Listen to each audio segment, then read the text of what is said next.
nahalo ako ng kalamay.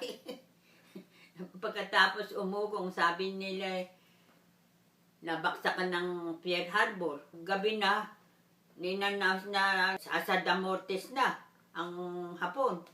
December 8, nakita ko sila. Nasa karsada ako nung dumating sila. Nagmamarcha sila, may mga tangke sila. Opo. Naka-fixed bayonet. December 8, 1941. That was the day when the Japanese forces invaded the Philippines. 2 Filipino civilian survivors, Marina Peña and Jesus Urrutia, both heard the news of the attacks on Pearl Harbor and witnessed the first invasion of the Japanese forces. Since we are including the Filipino cultural aspect, we will call our interviewees Lola, which translates to grandma, while Lolo translates to grandpa, respectively, in Tagalog. That day, they were in 2 different areas in central Luzon.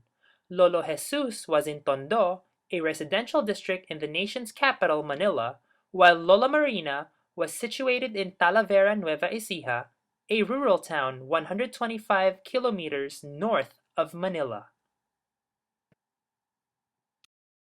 Mano po, ito po yung pasalubong na galing po sa Goldilocks. Apo. Pasalubong. Apo. Lola Marina was born on April 23, 1922, in Barrio La Torre, Talavera, Nueva Ecija. The eldest of 5 children, Tamaria and Ilion Chioco, she lived with younger siblings Nena, Angela, Nelly, and Ernesto. She was only 19 years old when she heard the initial announcement of the Japanese invasion. Pagkatapos, may mga kabalerya sa kasada na, nagre-retreat na. Sabi niya, kailangan na kayo magtago na kung saan kayo magpunta, sabi niya. Kung sakay na kami sa karito, naglakad sumunod na kami doon sa mga kabalerya, nagpunta na kami ng San Miguel.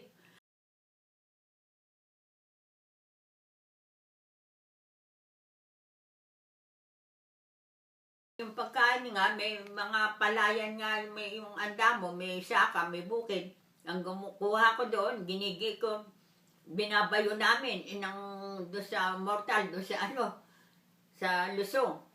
Yung mga bigas o kaya mais, gano'n, yung mga mais. Yung mga tao, nauso mais doon na yung ginigiling, sinasaing. Apo. Ayun, yung mais, sinahalo mo doon sa doon sa bigas pagsaing.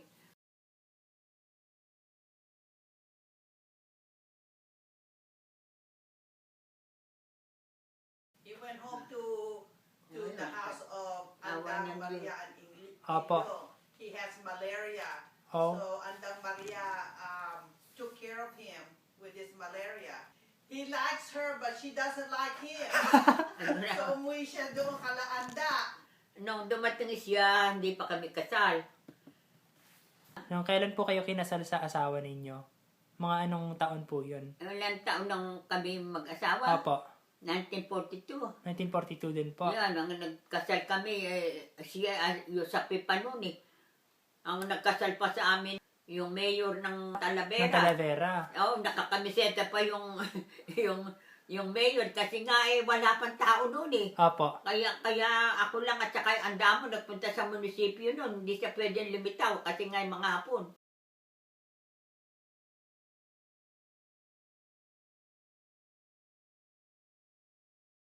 Kasi may nag-report nga sa garrison na ganun-ganun may nagnakaw.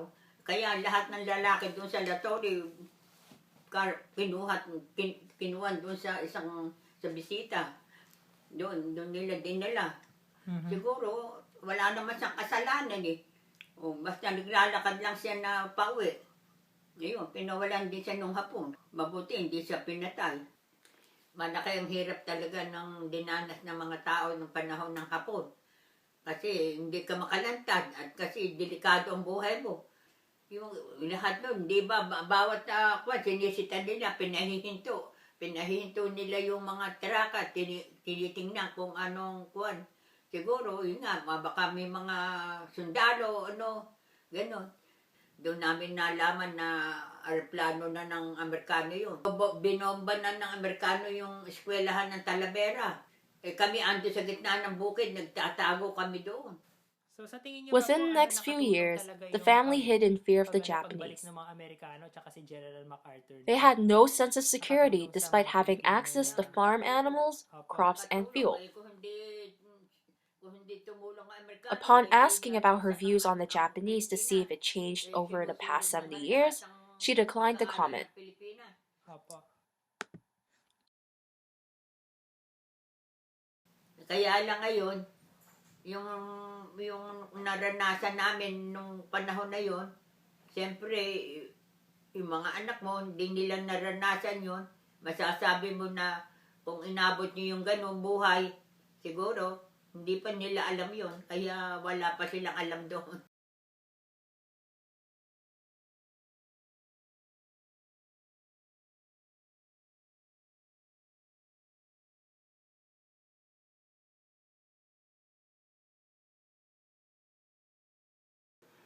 Kasi ang ginawa ng authority ng Pilipinas, ginawang open city ang Manila para walang maraming mamatay. Opo.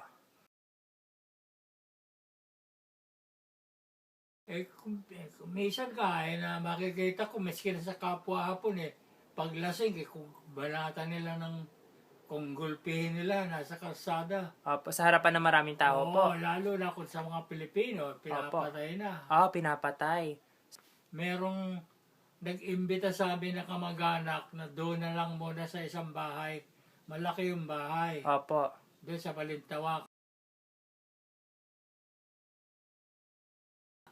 Wala masyado bumibili na doon. Alang natatakot nga sa mga Hapon. Hindi kontrolado. Sila kumukuha ng ano.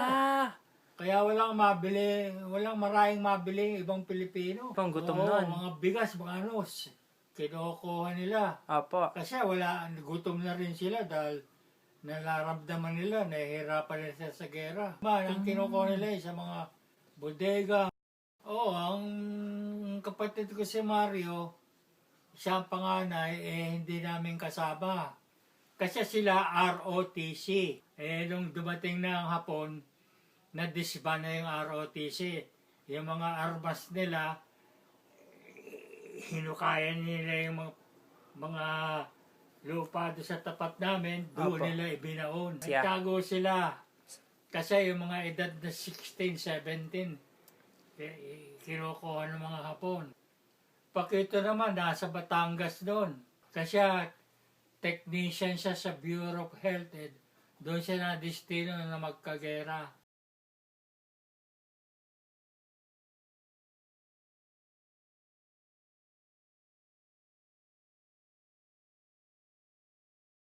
Pero dahil bago lang kami sa Saltaron, doon muna kami kala Crisostomo tumuloy. Opo, sino po sila? Yung Crisostomo, yan yung napangasawa ng Di Paquito. Siya ba yung si Chanining? Oo. Tapos, kung marami rin sila, humiwalay kami ng lola mo. Tumira kami doon sa tapat na walang maraming Tao. pamilya. Tapos, sa tingin nyo ba mas mahirap po yung pagkuha ng pagkain sa Manila o mas mahirap ba kumuha ng pagkain sa Batangas? Ay, mas magaan sa Batangas dahil probinsya yun Sa Manila, nagkakagutom na nga mga tao. So, dun sa Batangas, ano po yung mga nakukuha niyong pagkain noon? Bibili kami ng bigas, Mhm. mga isda. Makaraos lang sa pananghalian, hapunan at umaga. Nung dumating na Amerikano lahat ng mga tao ron natutuwa. Ako, nagpunta ako sa beach. Yung 11 Airborne Division ang lumanding sa Nasugbu Beach. Nakita ko yung mga Amerikano nagdi-December sa bumubukas na Vapor? na landing bar. So, nung natuwa kayo, parang sa tingin niyo, naligtas na po Oo, kayo. Kasi mga Hapon nag-evacuate na sa bundok. Yung mga tao natuwa dahil wala nang Hapon sa bayan. Tapos Lolo, naalala niyo pa ba nung dumating po si MacArthur sa Leyte, yung balita na yon? Oo. Paano niyo po natanggap yung balita na Eh, yon? bubalita, buong ano eh. Opo, kahit na nandun yung mga Hapon. So, binalita po sa radyo ba, sa mga dyaryo?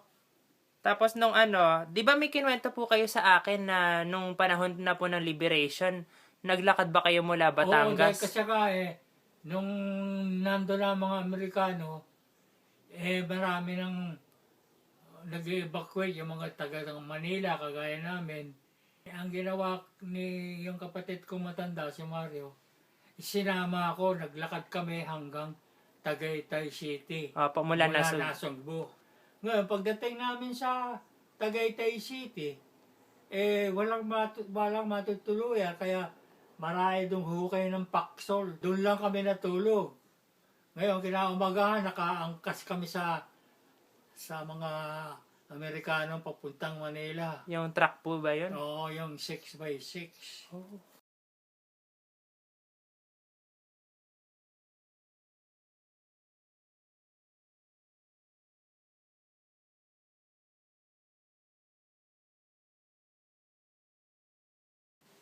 Tapos wala nangyari sa kapatid ko, wala man lang pension, wala man lang ano. So, nung natapos na po yung gera, nakabalik ba po si na Lola Emma sa Maynila? Oo, So, balik na. Opo. Doon, nag-umpisa na kami ng buhay na nagtitinda kami ng sigarilyo sa Avenida, doon sa Apo. mga malalaking Sinihan. sinihan.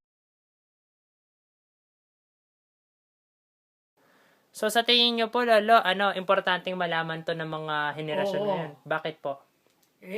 Para malaman nila ang na-experience namin at ang mga Hapon na mababangis, na malalaman din nila kung ano. Upon asking him on his views on the Japanese, he also declined to comment. However, he made some criticisms about the aftermath of the American liberation in 1945 and the Philippine independence, which took place in Manila on July 4, 1946. So, sa tingin niyo po, nag-start na po corruption nung nagkaroon ng Oo. independence? Pisa na ang corruption noon. Opo. Pilipino yan. So, sa tingin niyo ba, nakatulong din yung pagpunta ng Amerika kahit pa paano sa Pilipinas? Oo, kung hindi na-liberate ng Amerikano Pilipinas, marami mamamatay ng Pilipino. Yan, nakatulong. Opo. Nakatulong. Kaya kung hindi tumulong ang Amerikano, di nalunsak ang Pilipinas.